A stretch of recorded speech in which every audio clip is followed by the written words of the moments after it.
Bom dia, meus amados irmãos, graça e paz do Senhor Jesus. Vamos aos nossos minutos devocionais, dando continuidade na meditação na carta do apóstolo Paulo aos Filipenses. Hoje, capítulo 2, a partir do versículo 5.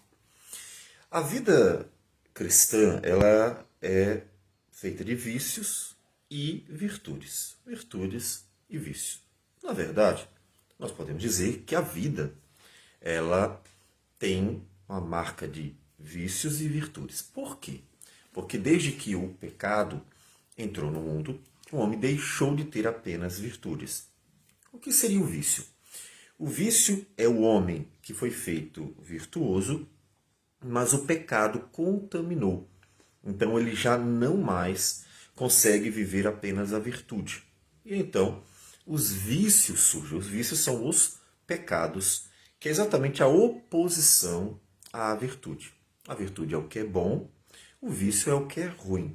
E aí nós temos os vícios que se opõem a cada virtude. O apóstolo Paulo está escrevendo para uma igreja que tem virtudes, mas também ele percebe vícios, problemas. E uma das coisas que é comum vermos nas cartas é que eles precisavam lidar com diferenças, precisavam lidar com relacionamentos e muitas vezes não estavam conseguindo fazer isso. E o apóstolo Paulo então sempre entra com o propósito de conduzi-los ao amor do Senhor, à humildade, como ele vai fazer agora, a partir do versículo 5. Nós vimos como ele motivou, exortou inclusive, a igreja a lutar juntos todos pela fé evangélica. Eles deveriam ser corajosos, firmes e lutar, jamais se intimidar diante dos adversários que estavam ameaçando a obra do Senhor, ameaçando inclusive a própria igreja. E eles deveriam fazer isso juntos, não sozinhos, isolados, mas como igreja. Então a ideia dele é, vocês devem batalhar firmes como igreja. O apóstolo Paulo, apesar de estar quase que sozinho, né, porque muitas vezes em sua jornada ele enfrentou desafios solitariamente, todavia ele não quer que eles vejam nesses desafios solitários que às vezes aparecem quando o apóstolo Paulo, já no final da vida, vai enfrentar o tribunal romano. Ele diz: todos me abandonaram, fiquei sozinho. Então, às vezes ele lutou sozinho. Mas ele não quer que a igreja veja essa luta solitária como um padrão, como se todo cristão devesse viver assim. Acontece. E a gente tem que ser corajoso, firme, para lutar contra exércitos sozinhos. Mas o propósito do Senhor para a igreja é que ela lute como igreja, viva como igreja. Então ele exorta: olha, se realmente vocês se converteram, então vocês têm que viver de forma agradável ao Senhor, no mesmo amor, sendo unido de alma, tendo o mesmo sentimento e considerando um ao outro superior a si, cuidando não apenas do que é próprio, ou seja, não sendo egoísta, mas cuidando dos outros. Então ele conduz o relacionamento na virtude, porque o fruto do Espírito é exatamente a virtude. Lembre-se do que nós falamos ontem, que a virtude ou o fruto do Espírito pode e deve ser considerado como algo único. Ou seja, um conjunto, ou como um fruto, né? Vamos pensar numa bergamota, em que possui os bagos, possui aquelas partes. O fruto é um só, mas ele pode ser subdividido, né? Mas você não vai chamar cada bago, cada parte de bergamota. Você vai chamar bergamota o conjunto inteiro. Todos têm que estar ali dentro, unidos, né? É importante ver como um todo. Assim é a virtude. Assim é o fruto do Espírito. Por quê? Porque tudo está relacionado harmonicamente, de tal modo que não é possível pensar que haja totalmente amor e totalmente sem injustiça. Completamente bondade, mas sem nenhuma paciência, por exemplo. Então, ou seja, não é possível omitir das partes do fruto do Espírito, da virtude, e ao mesmo tempo se contentar com bastante de outra parte. Por quê? Porque é harmônico. Onde há amor, há justiça. Onde há bondade, há paciência. E assim por diante. E aí nós temos o todo. Esse é o conjunto. Só que nós podemos abordar cada parte, porque sim, às vezes uma parte pode se destacar em relação à outra, inclusive, e normalmente é o que mais acontece, em relação negativa. Ou seja, a pessoa pode relaxar mais em relação a alguma coisa. E a virtude como um todo vai exigir o equilíbrio de novo, a harmonia novamente. E para que eles pudessem viver a beleza da vida cristã, e vamos pensar até nessa aplicação para hoje, né? O cristianismo vivendo verdadeiramente como cristianismo, essa unidade cristã que deveria haver, porque o cristianismo pertence a Cristo, né? Essa seria a ideia, né? Original.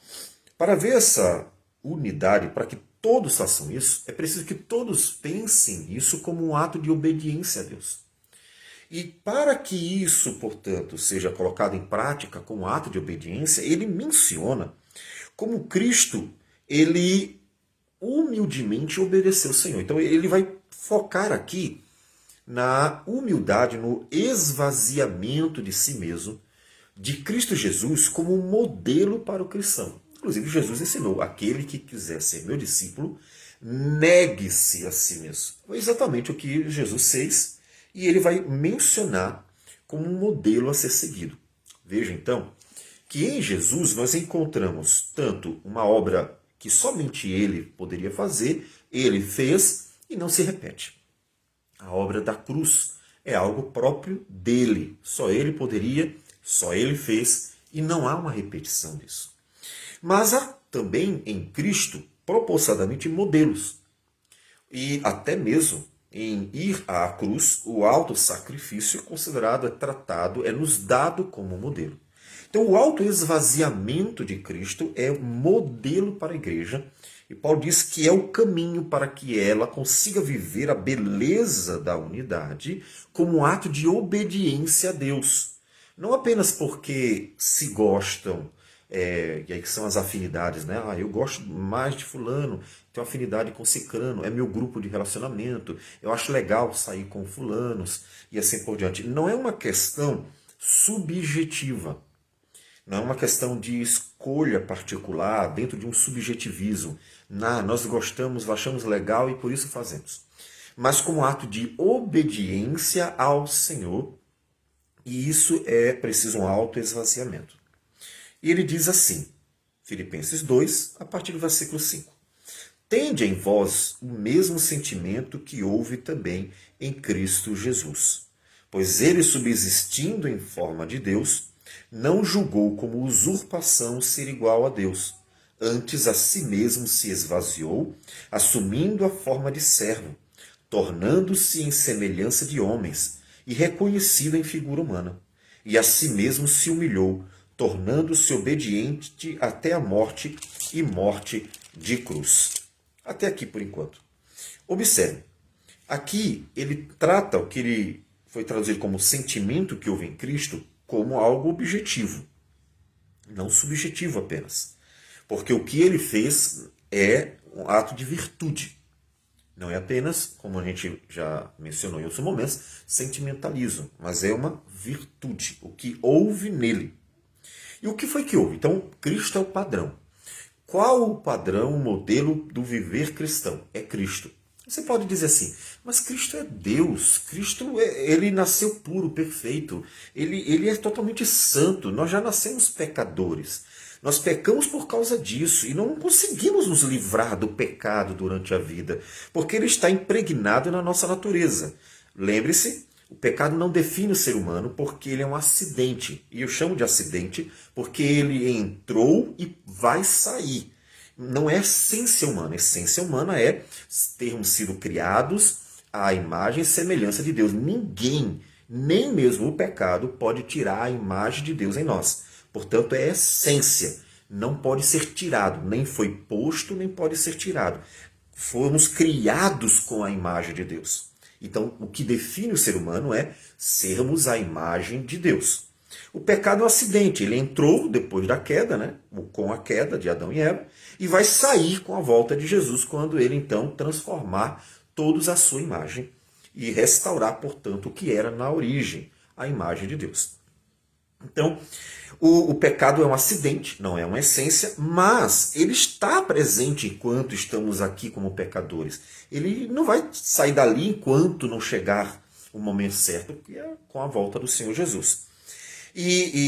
Portanto, você pode dizer, olha, não tem como imitar, mas ele é. Por que ele é? Porque Jesus é o modelo. Porque é exatamente como ele que nós vamos ser. Ele é o modelo porque sim, é esse o objetivo. Ele é o modelo porque o propósito de Deus é que sejamos como ele. Mesmo que você diga assim, mas eu não vou conseguir sim. Realmente, calma, calma. Você vai receber esta graça também e por isso continue firme no Senhor, porque é unidos a Cristo que nós temos a certeza que vamos ser como Ele é quando Ele voltar e completar a obra que Ele começou. O próprio apóstolo Paulo fala aos Filipenses que Ele é poderoso para completar o que Ele começou. Veja, Ele começou sem você ter uma iniciativa. Foi Ele que começou a obra. E o apóstolo Paulo é um exemplo, né? Lembre-se que ele queria matar ou prender cristãos em Damasco, e Cristo apareceu e fez a obra em Paulo. E aquele que fez a obra e faz em cada um, completará. Mas ele é sim um padrão. Mesmo que você diga, mas é difícil, mas continue olhando para ele, para o autor e consumador da nossa fé. De tal modo que, unido a ele, o Espírito Santo, pela santa palavra, vai transformando o seu viver de glória em glória à imagem de Cristo Jesus. Então continue, porque ele é sim o modelo, ele é sim o padrão, e é a imagem dele perfeita que nós vamos nos tornar quando ele voltar e nos transformar. Então ele é o modelo. Mas continua o apóstolo Paulo dizendo que ele, subsistindo em forma de Deus, não julgou como usurpação ser igual a Deus. Ele era o que ele é. Ele não negou a si mesmo. Veja, é importante sabermos que ele sabia, ele nunca deixou de ser. Jesus não deixou de ser Deus quando encarnou, ele continuou sendo. O tempo inteiro ele é Deus. Portanto, se diz que ele é 100% Deus, 100% homem, porque a humanidade não anula a divindade. Ele é Deus e sempre foi Deus. Veja que ele deixa claro não só a consciência, mas a realidade. A realidade, ele era Deus e ele tinha consciência disso o tempo inteiro. E isso não, em momento algum, era uma usurpação da glória de Deus, porque ele é quem ele é. Ele não pode negar a si mesmo. Mas veja que o fato dele ser Deus torna muito mais forte o ensino e a exortação sobre a humildade. Porque ele, sendo quem ele é, ele teve que se esvaziar. Não é deixar de ser Deus, mas ter que se anular sua glória, entende? Esvaziar-se de sua glória para poder cumprir voluntariamente tudo. Isso é fundamental. Não haveria sacrifício em nosso lugar se tudo que Cristo fez e tivesse que fazer, de fato tudo foi uma necessidade, tinha que ser feito daquele jeito. Se tudo aquilo não fosse feito voluntariamente, se Cristo fosse obrigado pelo Pai a fazer e ele não quisesse fazer, não seria aceito o sacrifício. Porque, na verdade, ele estaria pagando por algo injustamente. Ele estaria sendo castigado forçadamente e injustamente. Mas eu não quero, eu não fiz nada de errado, eu não quero ir para a cruz. E se ele fosse forçadamente, na verdade, seria um ato de injustiça, porque ele não merecia ir para a cruz. Para ser considerado como uma substituição, um ato de justiça, um pagamento da nossa dívida, tinha que ser algo totalmente voluntário. Ele tinha que aceitar a vontade do Pai. O Pai diz, vá à cruz e sofra a minha ira santa sobre você no lugar dos pecadores. Pague a dívida desses pecadores. O filho tem que dizer, sim, pai, eu vou de bom grado.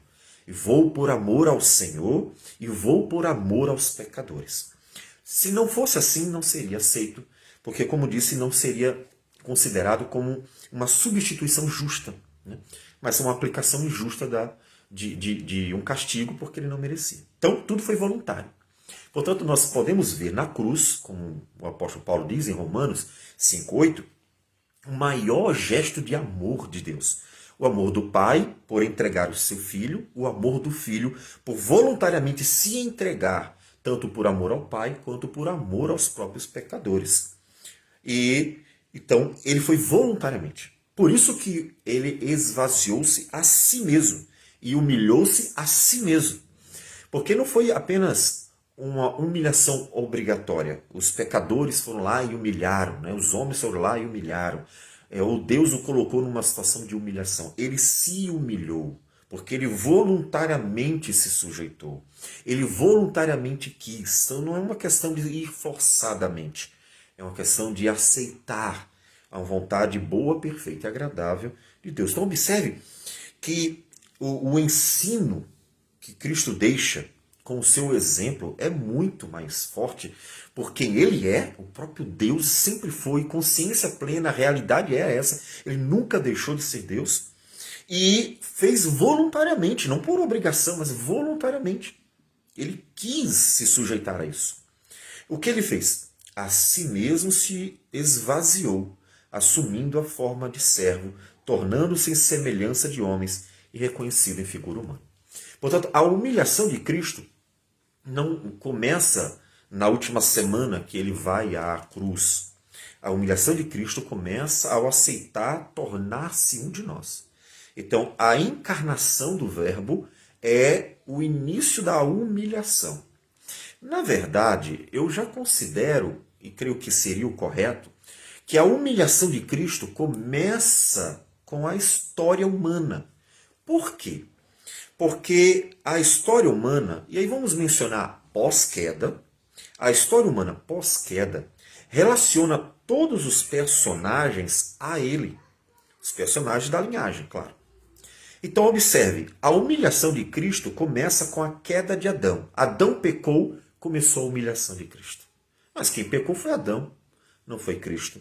Mas observe, Adão pecou e ele é o tataravô de Jesus. Pense na genealogia de Cristo. Jesus, que nasceu de Maria, tem uma genealogia real. Quando Adão pecou, Adão humilhou Cristo. Quando Adão pecou, Adão deu início à humilhação de Cristo. Porque ele é parte da genealogia. Ou seja, onde está a humilhação? Jesus nasceria de um pecador. E aí, cada vez que você olha para um pecador da genealogia de Jesus, você vê a humilhação de Cristo. Porque são todos pecadores terríveis. E ele vai nascer deles. Veja que humilhação. Você entenderá melhor se você pensar em que pessoas se sentem envergonhadas em ter, por exemplo, pais criminosos. O pai de fulano é um criminoso tal, um bandidão tal, um mafioso tal. E, poxa, o cara fica com vergonha. Se o cara for uma pessoa séria, ela vai ficar com vergonha por ter um pai que é um criminoso, né? Então, imagine o próprio Deus. Ele está sendo humilhado, vai nascer de pecadores. Ele não vai ser de pessoas santas e perfeitas, mas de pecadores. E a humilhação é maior ainda, porque Deus ainda colocou na linhagem prostitutas. Pessoas que cometeram os pecados mais absurdos que você imaginar. Estão ali, na linhagem. Não temos na linhagem os melhores homens, as melhores mulheres, as pessoas mais corajosas e dedicadas, bondosas, virtuosas. Não! A linhagem de Jesus tem todos os tipos de pecados. Basta você ler a Bíblia toda e observar as características, os eventos relacionados aos personagens. São terríveis. Então, a humilhação de Cristo começa quando Adão peca. Adão pecou, começou a humilhação do Filho de Deus. Porque aquele Adão pecador é parte da sua genealogia. E a humilhação se torna maior ainda com a encarnação do Verbo. Quando Jesus se torna homem, gerado, é concebido, começa então a aumentar a humilhação. E é claro, a humilhação fica maior ainda quanto mais perto ele fica da cruz. Que interessante, né? A humilhação de Cristo ela é crescente. De Adão até ele nascer, vamos dizer que ela vai aumentando, porque inclusive o pecado do povo só aumenta, não diminui, né? Só aumenta. E quando ele é concebido, então o pecado aumenta, a humilhação aumenta mais ainda, porque agora ele está entre pecadores, está convivendo com os pecadores, está dentro da barriga de uma pecadora, depois vai conviver com os pecadores. E quanto mais perto ele fica da cruz, maior é a humilhação dele. A humilhação de Cristo é crescente. Aí culmina com a crucificação, quando ele é tratado como se fosse um pecador, condenado por Deus como se fosse um pecador, porque ele sofre a ira do castigo, né? A ira divina, o juízo de Deus como se fosse um pecador, é humilhado entre todos os homens, de todas as formas, sendo o Todo-Poderoso, ele é açoitado até a morte, inclusive, vai à morte, e tudo isso, portanto, mostra que a humilhação dele foi crescente. E tudo isso ele aceitou, foi voluntário. Ele aceitou desde o princípio, a história toda, não só o nascimento até a crucificação, mas ele aceitou a história inteira. Ou seja, ele foi humilhado por milênios, desde que Adão pecou até o seu nascimento e então até a crucificação. Ele foi humilhado por milênios. Veja que exortação tremenda Cristo traz. Os pecadores não aceitam uma humilhaçãozinha, mesmo que é injusta. Sim, a humilhação de Cristo foi injusta. A humilhação de Cristo não foi justa, ela é sempre injusta. Ele foi humilhado por causa dos outros. Ele aceitou, mas é injusta.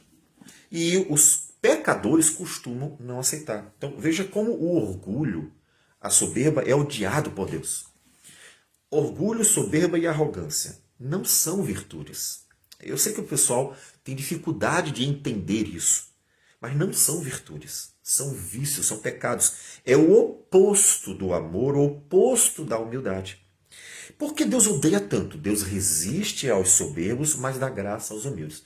Por que Deus odeia tanto o orgulhoso, o soberbo, o arrogante, o poderoso, como Nabucodonosor, que se achava dono de tudo e humilhava os outros? Por que Deus odeia tanto os orgulhosos desse mundo? Porque é exatamente o oposto de Cristo. Observe, Cristo é Deus e foi humilhado, pisado da pior forma possível. E o cara é um pecador, não vale nada. Sim, você pode ser rico, você pode ser poderoso, você pode ser influente. Você não vale nada, cara. Sim, você é um pecador que não vale nada. Não vale nada. Você vai morrer e sua recompensa será sofrer por ser um miserável pecador. Tu não vale nada. E essa pessoa que não vale nada, que acha que é alguma coisa, e depois as pessoas vão pisar em cima quando morrer, ela acha que é dona de tudo, que pode tudo, que é grande, que é melhor que os outros. Isso é terrível. Deus abomina a arrogância, o orgulho, a soberba. É exatamente o oposto da obra de Cristo. Porque Cristo é verdadeiramente Deus, Ele é verdadeiramente grande, Ele é verdadeiramente poderoso, Ele é verdadeiramente rico e aceitou voluntariamente se humilhar.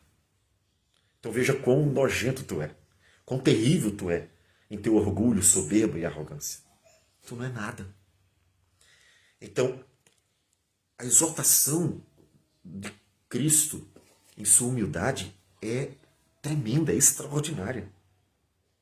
Porque foi tudo voluntário. Ele a si mesmo se humilhou, tornando-se obediente até a morte, e morte de cruz. Mas, observe, houve a recompensa, que também propositadamente nos é aqui colocado, para que nós tenhamos esperança da recompensa, sim.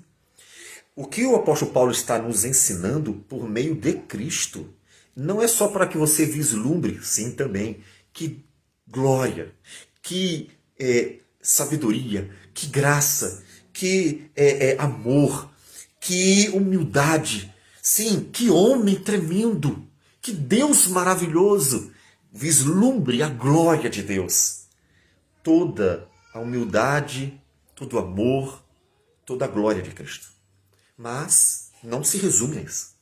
Você glorifica a Cristo por toda a sua obra, mas o propósito do apóstolo Paulo é você imitar a virtude de Cristo.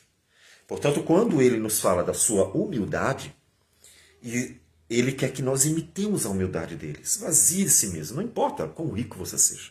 Não importa quão poderoso você seja. E não importa quão influente você seja. Você é só um pecador. Imite a Cristo, porque a glória do pecador está na virtude dele. E a humildade é virtude. E o orgulho é só um vício, é só um pecado. Então imite a Cristo. Na esperança da glória do Senhor Jesus. Observe. Cristo foi recompensado. Deus o exaltou porque ele foi fiel, obediente e o tempo inteiro fez a vontade do Pai voluntariamente. Então Deus o recompensou, exaltou. E isso para nossa esperança também. Pelo que também Deus o exaltou sobremaneira e lhe deu o nome que está acima de todo nome, para que ao nome de Jesus se dobre todo o joelho nos céus, na terra e debaixo da terra, e toda língua confesse que Jesus Cristo é Senhor, para a glória de Deus Pai. Observe, aquele que foi humilhado desde a queda de Adão e encontrou o ápice da humilhação na sua crucificação, foi exaltado para que todos os arrogantes, todos os pecadores, todos os homens, os mais poderosos, os imperadores, os mais ricos, os bilionários, todos se prostrarão, se humilharão, obrigatoriamente, não voluntariamente, forçadamente terão que se prostrar aos pés de Cristo Jesus, daquele que, sendo Deus, esvaziou-se a si mesmo, se humilhou. Sendo rico, dono de tudo, se esvaziou para que Deus fosse glorificado e pecadores fossem salvos. Então observe o reviravolta. Aquele que se humilhou a si mesmo, agora é glorioso. Ele é o maior. Ele é o Senhor de todos. Todos pertencem. Por que todos pertencem? Porque a ideia de que ele é Senhor de todos. Porque não é uma questão de todos creem nele, então ele é meu Senhor. Não, não é uma questão aqui de relacionamento pessoal. A Bíblia, no Novo Testamento, várias vezes trata Jesus como Senhor de todos. E ele não está se referindo que as pessoas reconhecem a Cristo, então é um relacionamento pessoal. Não. A ideia é que ele comprou, ele se tornou dono. E aí o paralelo perfeito no Antigo Testamento é o êxodo de Israel. Quando Deus ouviu as orações, os clamores de Israel que estava padecendo no Egito, e foi lá, e por meio de manifestações extraordinárias, as 10 pragas, libertou com poder o seu povo, tirou e o conduziu à terra prometida, Deus fez sozinho. Moisés é um instrumento, figura de Cristo, mas ele é o único que está operando, né? O Senhor é ele, o libertador é Deus. Moisés não é o libertador é Deus. Moisés é um instrumento dele. Quando ele faz isso, ele se torna o dono de Israel. A nação foi comprada. E Deus diz, vocês agora são meu povo. Por isso, inclusive, as leis são dadas. O que é a lei? É um rei dando regras. A circuncisão é dada. O que é a circuncisão? É um sinal, uma marca. Vamos fazer uma comparação. O boi, ele pertence a um fazendeiro, ele é marcado. Circuncisão é a marca. Vocês são meus. Então, Deus dá leis porque ele é o rei deles agora. Deus dá uma marca porque ele é o dono deles agora. E por quê? Ele é dono, é o rei, é o senhor deles. Porque ele os libertou sozinho com poder. Se tornaram agora os servos de Deus, os escravos de Deus, o povo de Deus. Percebeu? Quando Jesus foi à cruz e realizou a obra da salvação sozinho, em toda a história, ele compra todas as pessoas do mundo. Opa, todas as pessoas do mundo? Sim. Por isso que na carta do apóstolo Pedro, ele aparece como Senhor até dos hereges. Por quê? Porque Jesus é o Senhor de todos, não é da igreja. Jesus é o Senhor de todos. Ele é o dono de todos. Porque ele foi à cruz e pagou o preço da dívida de Adão. E todos são filhos de Adão. A dívida de Adão foi paga uma única vez por todos. Não tem como subdividir a dívida de Adão. Porque a dívida de Adão é a dívida de Adão. e ainda que todos estejam embaixo dela, são herdeiros, mas é uma única dívida, não tem como ser subdividida. Uma vez que ele morreu na cruz, ele pagou a dívida de Adão. Portanto, todos são comprados por ele. A dívida de Adão era também a dívida de todos. Todos são comprados por ele. Todos pertencem a ele. A dívida foi paga. Esse é o caráter, inclusive, universal dessa dívida e, portanto, desse pagamento específico. Mas por que então todos não são salvos? Porque não é apenas por causa da dívida de Adão que ocorre a salvação, mas por causa da dívida de cada um. É por isso, então, que nós entendemos o que disse Deus pelo profeta Ezequiel. Foi que ele disse que ninguém morrerá por causa do pecado dos pais. Opa! Por que aquele texto? Aquele texto explica bem claro como seria possível que o Salvador pagasse a dívida de Adão e, ao mesmo tempo, houvesse distinção entre salvos e perdidos. Porque se a única dívida do ser humano fosse a de Adão, quando Jesus morreu na cruz, todas as pessoas estariam salvas. Então a salvação seria universal. Não precisaria de mais nada, porque a dívida foi paga, acabou-se. Todo mundo está debaixo de Adão, então todos foram comprados por Jesus, e só existe esse pecado, então todo mundo está salvo, está livre daquela dívida. Dívida paga, todo mundo está livre, porque são herdeiros de Adão. Mas não é assim, e Paulo explica em Romanos 5, quando ele diz, quando se trata do pagamento da dívida, tem dois tipos de dívida. A dívida de Adão, que é universal, porque foi Adão que pecou. Mas tem a dívida de cada um. Todos pecaram. Portanto, Jesus, que é o dono de todos, só paga a dívida de cada um daqueles que se submeterem a Ele, daqueles que se unirem a Ele. Por isso que só os que estão em Cristo são salvos, mesmo que a dívida de Adão tenha sido paga. Então, em Cristo Jesus, nós temos a salvação porque fomos unidos a Ele também. E é assim Deus, o Senhor Jesus, é Senhor de todos, mas Salvador apenas de alguns. Ou seja, Ele comprou todos porque Ele pagou a dívida do pai de todos, Adão, né? Todos são herdeiros de Adão. Mas Ele é o Salvador só dos que se unem a Ele, dos que se submetem a Ele, dos que creem nele. E assim nós temos a salvação dada somente para a igreja do Senhor Jesus. Mas veja, voltando ao ponto, isso tudo é esperança para o cristão. Aqueles que se humilham hoje, aqueles que se esvaziam hoje para viver a vontade do Pai, para obedecer ao Pai, para glorificar o Pai, para fazer a vontade de Cristo Jesus, o Filho de Deus, um dia serão exaltados, porque Cristo os exaltará, os levará para a glória, os levará para a eternidade, os abençoará com a imortalidade e com a incorrupção. Isso é a exaltação dos filhos de Deus, que Paulo diz em Romanos 8, que a criação está esperando a manifestação, a exaltação dos filhos de Deus, porque toda a criação será igualmente restaurada. Então, quando nos humilhamos hoje, quando aceitamos, sujeitamos a humildade, a humilhação hoje, é na esperança da exaltação em Cristo Jesus amanhã. Motivo para que a igreja persevere, mesmo frente a todas as lutas que tem que enfrentar nesse mundo que jaz no maligno. Portanto, não veja a humilhação como uma coisa ruim, ainda que a humilhação não seja aprazível. Mas ela é um momento da humildade, é quando a virtude se manifesta, porque é necessário o autoesvaziamento. E na esperança da glória, mostramos a nossa fé também, porque cremos que o Senhor cumprirá sua promessa e nós viveremos para sempre com Ele, porque Ele prometeu e cumprirá. Então, firme, olhe para Cristo e viva a vida cristã humildemente, lembrando que foi assim que Jesus, desde Adão, ele recebeu a obra da salvação para realizar. Que o Senhor Jesus nos dê essa graça para glorificarmos o seu nome, como ele glorificou o nome do Pai. Vamos orar. Senhor Deus amado, bendito o teu nome. Nós te exaltamos, te glorificamos, engrandecemos, bendizemos, porque o Senhor é Deus, santo, justo, bom, fiel e verdadeiro. Obrigado por tudo. Abençoe-nos, Senhor, com a virtude, para que glorifiquemos o teu nome nela. Receba a nossa oração em nome de Jesus. Amém, Senhor. Deus abençoe a todos e tenham um bom dia.